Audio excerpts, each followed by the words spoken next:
आप सभी का स्वागत है आपके इस YouTube चैनल पे जिसका नाम है रुदौली क्लासेस। फ्रेंड, कल मैंने आपको समुच्चय सिद्धांत के आधार पे जो क्वेश्चन थे उसको मैंने कंप्लीट करा दिया था और परसेंटेज का ही लेसन चल रहा था।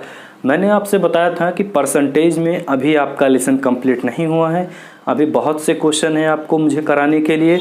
तो फ्रेंड चलिए देर न करते हुए आज अपनी क्लास को स्टार्ट करते हैं।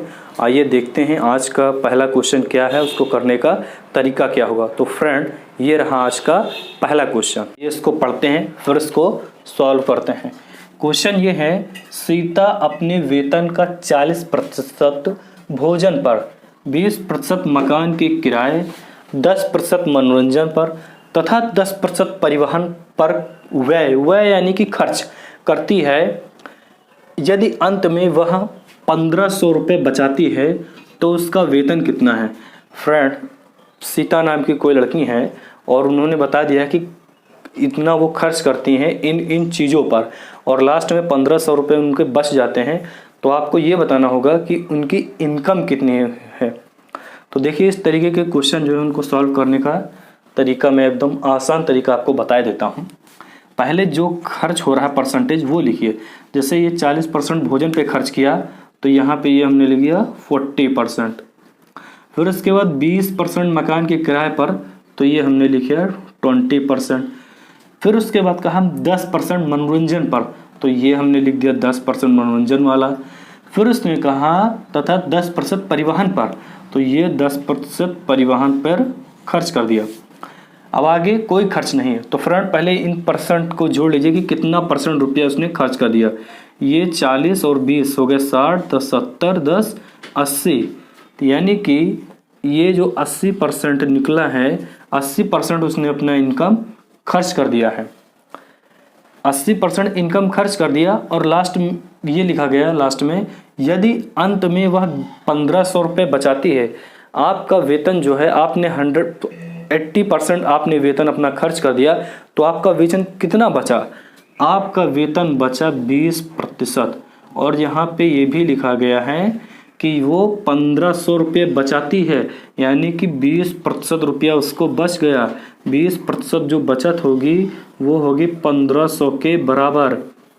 और आपको वेतन निकालना, वेतन मतलब कि यहाँ पे 100% आपको क्या करना है, फाइंड आउट करना है फ्रेंड। तो यहाँ पे 100% मान लीजिए x, जैसे पिछले कई क्वेश्चनों में मैं बता चुका हूँ कि इस तरीके का जब आए तो आप क्रॉस मल्टीप्लाई करिए और वहाँ से आपको मिलेगा आंसर। तो आइए फ्रेंड यहाँ पर भी हम कर लेते हैं क्रॉस मल्टीप्लाई। ये होगा 20 इंटू एक्स, 20 गुणे एक्स बराबर 100 गुणे 1500, ये 100 गुणे 1500। आइए इसको सॉल्व कर लेते हैं। ये हो गए 20 एकम 20 और ये हो गए 20 पंजे 100।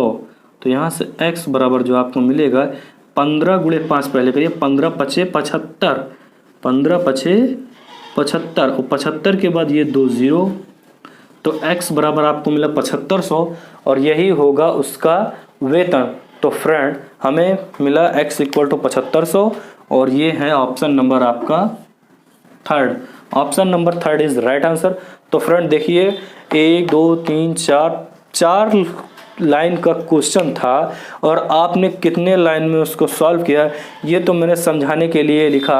आप चाहते तो यहीं से ऐड कर लेते कि 40 20 60 10 70 10 80 खर्च कर दिया तो उसका बचा कितना 20% और 20 आगे ये भी लिखा है कि 1500 रुपया बचा रही, यानी कि 20% की वैल्यू हो गई 1500। आपको निकालना 100% की वैल्यू। आप एक कम और कर सकते, और भी शॉर्ट हो सकता था। जैसे 20% बराबर 1500 के हैं तो यहाँ पे आपका 20 का डायरेक्ट 5 से गुणा कर दिया, यानी 20 पंजे 100 हुआ, 20 पंजे 100। तो जब 5 का यहाँ से गुणा किया तो 5 का यहाँ से भी गुणा कर, एक लाइन में आपका आंसर मिलता फ्रेंड। तो देखिए इतने बड़े क्वेश्चन को मैंने इतने छोटे आंसर में कराया। आइए चलते हैं नेक्स्ट क्वेश्चन की ओर, देखते हैं वो क्या है और उसको करने का तरीका क्या है। नेक्स्ट क्वेश्चन आइए इसको पढ़ते हैं फिर इसको सॉल्व करते हैं। तो दोस्त क्वेश्चन ये है, दीसू अपने वेतन का 30% भोजन पर खर्च करता है और 3% एक ट्रस्ट में दान करता है। इन दोनों मदों पर वह 2310 2310 रुपये खर्च किया हो तो उसकी आय क्या होगी।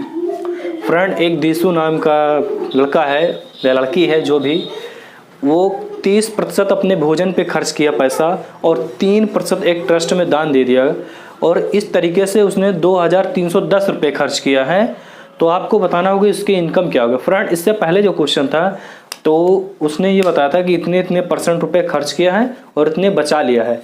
तो यहाँ पे सिर्फ ये बताया कि इतने % खर्च किया है और लास्ट में एक कि दोनों पे मिला के इतना खर्च किया है।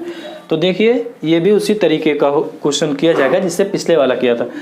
देखिए कैसे, ये 30% खर्च किया और ये यहाँ पे 3% खर्च किया, तो ये दोनों मिलके खर्च हो जाएगा उसका, ये जो खर्च हो जाएगा उसका खर्च, ये जो उसका खर्च होगा ये 30% प्लस 3% बराबर हो जाएगा 33%। और उसने ये भी लिखा है इन दोनों मदों पर, इसका मतलब ये हुआ इन दोनों मदों पर का मतलब ये हुआ कि 30% ये खर्च किया, 3% ये, इस तरीके दोनों पर मिला के उसने 2310 रुपया खर्च किया। यानी कि ये जो 33% है वो बराबर हो जाएगा आपके जाके 2310 के। तो आपको उसकी इनकम फाइंड आउट करनी है, यानी कि 100% आपको यहाँ पे फाइंड आउट करना है। तो फ्रेंड, तरीका वही होगा, करना वही होगा जो मैं बार बार बताते आपको आया हूँ। क्या करना होगा, क्रॉस मल्टीप्लाई करना होगा। तो आइए क्रॉस मल्टीप्लाई करते हैं और x की वैल्यू निकालते हैं। देखिए यहाँ पे होगा 33 multiply x equal to 100 multiply 2310। तो फ्रेंड आइए इसको सॉल्व करते हैं। ये जाएगा, चलिए 11 से करके देखते हैं। 11 3 ज़ा 33, यहाँ से होगा 11 2 ज़ा 22, कैरी आया 1 यानी 11, 11 1 जा 11 और ये हो गए 0। अब फ्रेंड यहाँ से देखिए ये क्या हो जाएगा, 3 1 जा 3 और ये होगा 3 7 जा यानी ये 70 हो गए। तो x इक्वल टू यहाँ से क्या हो गया, x इक्वल टू हो गए 100 मल्टीप्लाई 70। तो 70 गुणे 100 बराबर हो जाएगा x इक्वल टू 7000। तो फ्रेंड ये रहा आपका ऑप्शन नंबर 4। इस तरीके के देखिए फ्रेंड, आपको मैंने क्वेश्चन बताया आसान से आसान तरीके से। आइए चलते हैं नेक्स्ट क्वेश्चन की ओर, देखें वो क्या है, उसको करने का तरीका क्या है। हेलो फ्रेंड ये रहा नेक्स्ट क्वेश्चन। आइए इसको पढ़ते हैं फिर इसको सॉल्व करते हैं। क्वेश्चन है श्री x अपने वेतन का 35% भोजन पर खर्च करता और 5% एक ट्रस्ट में दान करता है। इन दोनों मदों पर वह 17,600 रुपये खर्च किया हो तो उसकी आय क्या होगी। फ्रेंड, इससे पहले जो क्वेश्चन लगवाया और ये जो क्वेश्चन लगवाया सेम टू सेम क्वेश्चन है, बस यहाँ पे सिर्फ नंबर बदले गए हैं। तो फ्रेंड जैसा कि उस क्वेश्चन में बताया था कि जितने % खर्च किया है, पहले उसको 35% ये खर्च किया, 5% ये 40% खर्च किया और ये भी लिखा गया कि 17,600 रुपये खर्च किया, यानी कि ये 35 + 5 40% बराबर हो जाएगा 17,600 के। और आपको निकालना है 100%। फ्रेंड इस क्वेश्चन को आप अपने आप से सॉल्व करिएगा और कमेंट करके मुझे इसका आंसर बताइएगा। कोशिश करिए आपको अपने आप से करने, अगर आपसे नहीं होगा मुझे कमेंट्स में कमेंट करके बताइएगा कि मैं नहीं ला पाया या मुझे आंसर नहीं मिला, तो मैं इसको सॉल्व करा दूंगा। लेकिन आप अगर अपने आप से करेंगे तो ये आपके लिए ज़्यादा बेनिफिट होगा। तो चलिए मैं आपको नेक्स्ट क्वेश्चन की ओर ले चलता हूँ। आइए देखते हैं नेक्स्ट क्वेश्चन क्या है और उसको करने का तरीका क्या है। हेलो फ्रेंड ये रहा आपका नेक्स्ट क्वेश्चन। आइए इसको पढ़ते हैं और फिर सॉल्व करते हैं। क्वेश्चन है नीलम अपने वेतन का 20% मकान के किराए पर शेष का 70% घरेलू खर्च पर खर्च किया। यदि वह 3600 रुपये की बचत करती है तो उसकी आय क्या होगी। फ्रेंड इससे पहले जो मैंने पहला वाला क्वेश्चन करा था उसमें ये था कि 40% भोजन पे खर्च किया, 20% मकान के किराए पे खर्च किया, फिर 10% परिवहन पे, फिर 10% मनोरंजन पे। तो इस तरीके से हम उसको ऐड कर लेते थे कितना % खर्च किया, फिर उसमें बचत का % अलग कर लेते थे। तो लेकिन यहाँ पे क्या होगा फ्रेंड, जैसे कि उसने ये लिखा कि 20% मकान के किराए पर, 70% घरेलू खर्च पर। तो हम यहाँ पे इस तरीके से नहीं कर सकते हैं कि 20% मकान पे 70% बराबर 90% खर्च हो गया। फ्रेंड यहाँ पे हम ये नहीं कर सकते, ये गलत होगा। क्वेश्चन को पढ़िएगा, क्वेश्चन में ये लिखा गया है कि 20% मकान के किराए पे खर्च किया, शेष का, यहाँ पे जो ये एक शब्द लिख गया शेष का, इसका अपना एक महत्व है। महत्व क्या है, यहाँ से देखिएगा इसका क्या महत्व हो गया। सपोज दैट मान लीजिए उसके 100% इनकम थी, 100% इनकम होती ही है, तो 100% इनकम थी। अब उसने 20% मकान के किराए पे खर्च कर दिया, 20% मकान के किराए पे खर्च कर दिया, तो उसके पास कितना बचा, 80 बचा। 20% मकान के किराए पे खर्च कर दिया, अब यहाँ पे 80% बचा। तो उसने आगे बोला है कि शेष का मतलब कि यहाँ पे 70% यहाँ पे कम किया जाएगा।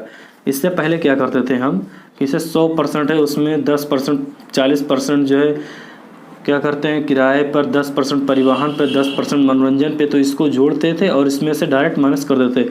लेकिन यहाँ पे ऐसा नहीं होगा। यहाँ पे क्या है कि 100% आपकी इनकम है, आपने 20% मकान के किराए पे खर्च कर दिया। उसने कहा शेष का 70%, यानी कि अब जो बचा है उसमें से खर्च किया है, न कि इसमें से खर्च किया गया है। जो ये बच गया है उसमें से खर्च किया गया है। तो फ्रेंड देखिए इस क्वेश्चन को करने का तरीका क्या होगा, ये तो मैंने समझाने के लिए आपको बताया था। क्वेश्चन करने का तरीका ये होगा, हम मान लेते हैं कि उसकी इनकम जो है वो 100% है, इनकम उसकी 100% है। उसने पहले कहा 20% मकान के किराए पर, तो ये आपको लिखने की ज़रूरत नहीं, मैं आपको समझाने के लिए लिख रहा हूँ। ये मकान किराए पर उसने 20% खर्च कर दिया, यहाँ पे 20% उसने खर्च कर दिया, तो आपका यहाँ पे क्या बचा, 80/100% था, जिसमें से 20% मकान के किराए पे खर्च कर दिया, तो उसके पास कितना बचा जाके 80%। अगर है शेष का 70%, यानी यहाँ पर 70% अब उसमें खर्चा करेगी। देखिएगा शेष का 70% घरेलू खर्च पे, तो देखिए इसमें से हम क्या करेंगे, 70% माइनस कर देंगे। 80 का 70% माइनस करना है, 70% खर्च कर दिया गया, तो 70% माइनस करने का मतलब ये है कि हम निकालेंगे 80 का 30%। 70% माइनस कर दिया, बचा 30%, तो ये ज़ीरो यहाँ से कैंसिल, तो ये होगा 8 3 24, 8 3 24। अब ये जो 80% आया था, 80% बच गया था, यहाँ से देखिए 80% बच गया था, तो इसमें जो बचा हुआ जो परसेंट था उसमें उसने क्या किया है, घरेलू खर्च पे खर्च किया है। घरेलू खर्च यानी घर के लिए जो सामान यूज़ करें वो, उन सब चीज़ों के ऊपर। एक बार फिर से फ्रेंड मैं आपको यहाँ पे क्लियर कर दूँ, हमने माना इनकम थी उसकी 100%, पहले उसने 20% मकान के किराए पे खर्च किया। जब 20% मकान के किराए पे खर्च कर दिया, तो इस तरीके से उसके पास बचा कितना, 80%। अब उसने कहा शेष का 70% घरेलू खर्च पे खर्च किया, यानी कि जो बच गया है वो 80% बचा था, इस 80% में उसने 70% घरेलू खर्च में खर्च किया, यानी कि 70% खर्च कर दिया इसमें से, तब इसमें बचा 30%। तो ये 80 का 30% हमने फाइंड आउट किया, तो ये आया 24। अब यही आपका बचा हुआ जो परसेंटेज है, उसने आगे ये लिखा, यदि वह 3600 रुपया बचत करती है, यानी कि ये जो 24% लास्ट में यहाँ पे बचा और ये 3600 रुपये के बराबर होगा, तो यानी कि ये 24% जो होगा ये 24% बराबर किसके होगा, ये बराबर होगा आपके जाके 3600 रुपये के। तो फ्रेंड अब देखिए 24% बराबर 3600 रुपये के हैं, तो हमको निकालना क्या है, उसकी आय यानी कि हमने 100% मानी है, तो हमको निकालना होगा यहाँ पे 100%। हमने मान लिया x, कई सवालों में करते आए हैं, यहाँ भी वही करेंगे, x की वैल्यू निकालेंगे, क्रॉस मल्टीप्लाई कर देंगे। आइए करके देखते हैं। तो यहाँ से हो जाएगा 24 multiply x equal to 100 multiply 3600। चलिए इसको करते हैं 12 से। 12 दूना 24 और 12 तियाई 36, यानी 300 आएगा। फिर ये देखिए 2 1 कम 2, और ये 2 15 दूना 30 और ये 0, तो यहाँ से यानी x इक्वल टू हो गए 100 गुणे 150, तो 15 एकम 15 ये लिखें, 2 0 ये, 1 0 ये, 3 0 ये हो गए, x बराबर 15,000 रुपये। यही होगा आपका आंसर और ये है आपका ऑप्शन नंबर फर्स्ट। फ्रेंड देखिए ये जो क्वेश्चन है इसमें बस ये ध्यान देना वाली बात होगी कि इसने यहाँ पे क्या पूछा, उसने ये कह दिया था कि शेष का 70% घरेलू खर्च पे खर्च किया है। तो आप ये नहीं कर सकते हैं कि x का पहले 100 का 20%, आप जैसे इसने 20% मकान के किराए पे खर्च किया, तो यहाँ पे आपने कर दिया 20% मकान के किराए पे खर्च। तो अब आप जो बचे हुआ वैल्यू है 80, उसमें से आप 70% माइनस करेंगे, ना कि यहाँ पे माइनस करेंगे। और ना फिर ये कर सकते हैं 70% ये खर्च किया, 20% ये खर्च कर दिया, यानी 90% खर्च कर दिया, तो आपके पास बचा कितना 10% शेष। तो 10% बराबर इसके नहीं लिख सकते हैं, ये हो जाएगा आपका गलत। ये जो मैंने तरीका बताया ये होगा सही तरीका और यही रहा सबसे आसान तरीका इसको करने का। तो फ्रेंड चलिए आपको मिलते हैं अब हम नेक्स्ट वीडियो में नेक्स्ट क्वेश्चन के साथ।